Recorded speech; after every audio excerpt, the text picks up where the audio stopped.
This is a story of a retired ruthless commando, Atami Korpi. Atami has given up on war and works as a gold miner. One day he finds a large gold rock, and as he heads back to his city with the gold, he encounters some Nazi soldiers who want to hunt him for his gold. Who is Atami Korpi? What turns him into a ruthless and vengeful commando? How does he get into trouble with the Nazis? And why do Nazis need his gold for? Let's get into the video to find all the answers. Hello and welcome to I Am Movies. The movie opens with the narration that when World War II was ending, the Soviet Union and Finland signed the Moscow Armistice, meaning that Finland would disarm and push the Nazis out of Lapland. But instead the Nazis adopted the scorched earth tactic and destroyed all the cities, towns, and roads in their way. All this time, a man in the deep wilderness of Lapland had left the war behind for good. The movie begins with an old gold miner who is searching for gold and gets very excited after finding a little grain among the stones in a stream. The man is so strong that he keeps sitting without blinking his eyes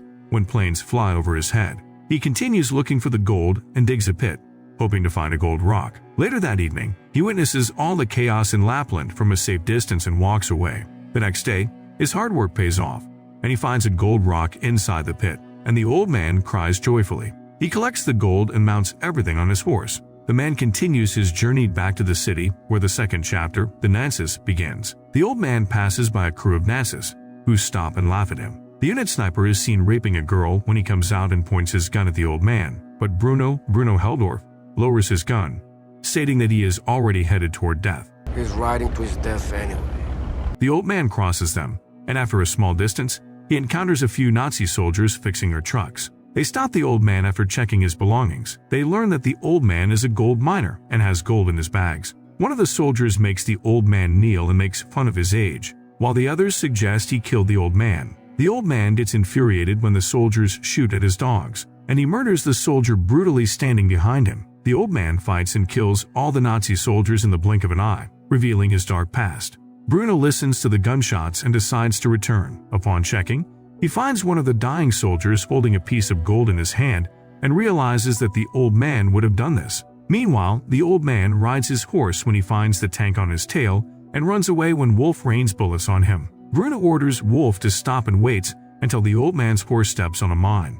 The old man mourns his horse's death when Bruno and his unit arrive. The old man ignores them completely, collects all the scattered gold and puts it in his bag. He picks up a stone in his hand, and when Wolf is about to shoot him on Bruno's orders, the old man hits the stone on a mine and tries to escape. Bruno orders his men to open fire, while the old man defends himself using a shield. After a while, Bruno orders a ceasefire and sends a man to check whether the old man has died. As the soldier steps ahead, a mine hits him on the head and blows him to pieces. After that, 2 other soldiers are sent, who are also torn into pieces by stepping on the mines. And Bruno questions Wolf about how many mines they buried here. How many mines did you bury here?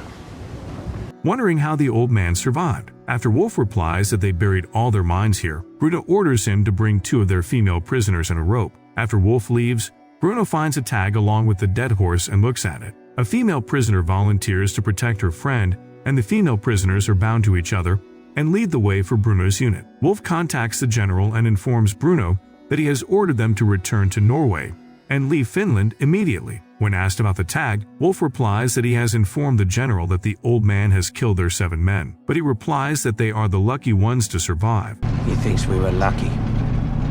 Upon further interrogation, Wolf mentions that the general told him that the old man is named Atami Korpi, the most feared commander of his unit. He participated in the Winter War when he lost his family and home to the Russians, which turned him into a ruthless and vengeful soldier, taking orders from no one. He advises Bruno not to mess with him, as Atami has a Russian kill count of more than 300. The Russians call him Koshchei, meaning the immortal. They call him Koshchei,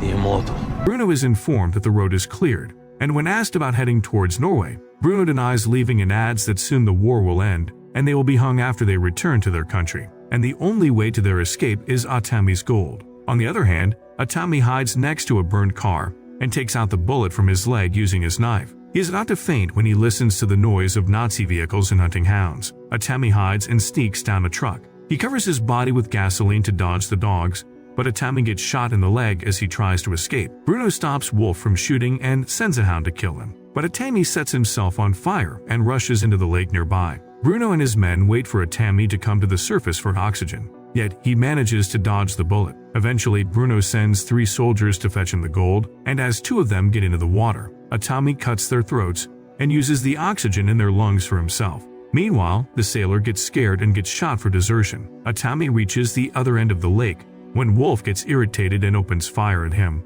Atami uses the dead body of the sailor as a shield and reaches a safe place. After Atami gets out of Bruno's sight, his dog arrives, and Bruno orders him to arrange a boat for the dog. Find me a boat. After that, Chapter 5, Scorch Earth, begins when Atami returns to his town and finds it completely turned into ashes. He hides among the ruins, soon listens to the noise, and finds his dog. Atami finds a bomb on the dog's body, and before he may throw it away, the bomb blasts in the air and knocks him out. Suddenly, Wolf and Bruno find him and hang him with a pole, and Atami pretends to be dead. One of their friends takes off his hat to pay respect to him, while Bruno grabs his gold and puts a piece in his pocket for all the troubles. For your troubles. After they leave, Atami supports his body on the pole by allowing an iron rod to enter his bullet hole. He spends his night hanging there, while the next morning, a plane passes over his head and lands in front of him, weakening the pole, and Atami keeps sliding. A pilot and a Nazi soldier, Muller, come out and Muller watches Atami fall and finds him alive. The pilot orders him to kill Atami and his dog. Shoot the man. But before Muller can shoot him, Atami kills him. When the pilot sees what happened, Atami knocks him down with a brick. After that, Atami sits and gets infuriated, looking at his only gold piece.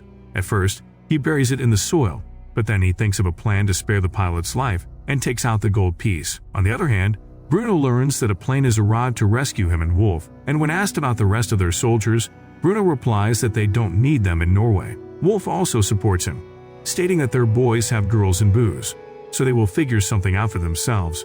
But then they are asked to check as the road has been blocked. Upon checking, Bruno finds a crashed plane and tells Wolf it is not theirs. Wolf steps ahead and finds the dead pilot with the same rope around his neck he used to hang Atami Corpi. Bruno is thrilled to see this and orders his men to leave the site. In the meantime, a female prisoner laughs at the Nazi soldiers after finding them scared of Atami. She warns them that he won't ever give up on them after they take everything from him. The soldier questions her whether she thinks he is immortal, but she replies that he is not. Instead, he refuses to die. He just refuses to die.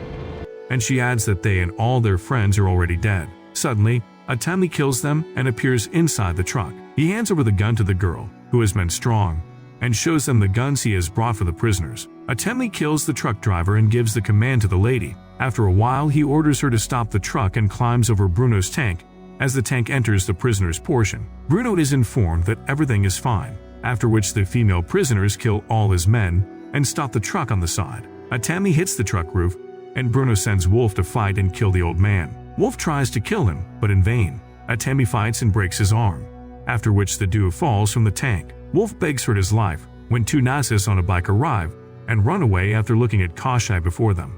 Atami leaves on the bike when the prisoners find Wolf and surround him. On the other side, Bruno and the tank driver arrive and find the pilot waiting. The pilot stares at Bruno, and he shoots down the tank driver. Bruno and the pilot are ready to take off when Atami appears and shoots at them. One of the bullets hits the pilot, but Bruno forces him to fly the plane and gets relaxed after learning that Atami is still on land. After a while, Atami can be seen under his plane and tries to get inside when the pilot tells Bruno that the plane is making noise due to age. Soon, Atami enters the plane and Bruno picks up the gun to encounter him. Atami makes him drop the weapon, after which the duo engages in hand-to-hand combat. Bruno appears to be a tough opponent for Atami, and he beats him ruthlessly for being a headache, since they confront each other. He beats Atami with an iron belt and repeats why he does not die. Atami is weakened, yet he gets up after looking at the bomb next to him, and as Bruno hits him, he binds the belt hook with the bomb and throws it down, dragging Bruno with it and leading him to a horrible death. Atami then sits on the bench when he notices that the plane is losing altitude, and upon checking, he finds the pilot dead. Atami picks up his gold and finds no parachute inside the aircraft. Finally, he braces inside the plane, and the plane crashes into a swamp.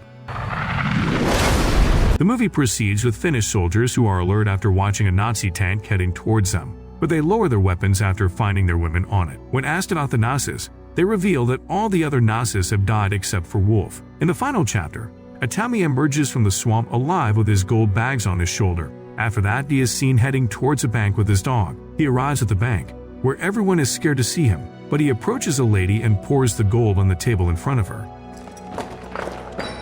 The movie ends when Atami demands the bills and claims they will be easier for him to carry. And that's the end of this recap. Don't forget to give us a thumbs up and hit that subscribe button for more. Thanks for watching, and see you at the next one.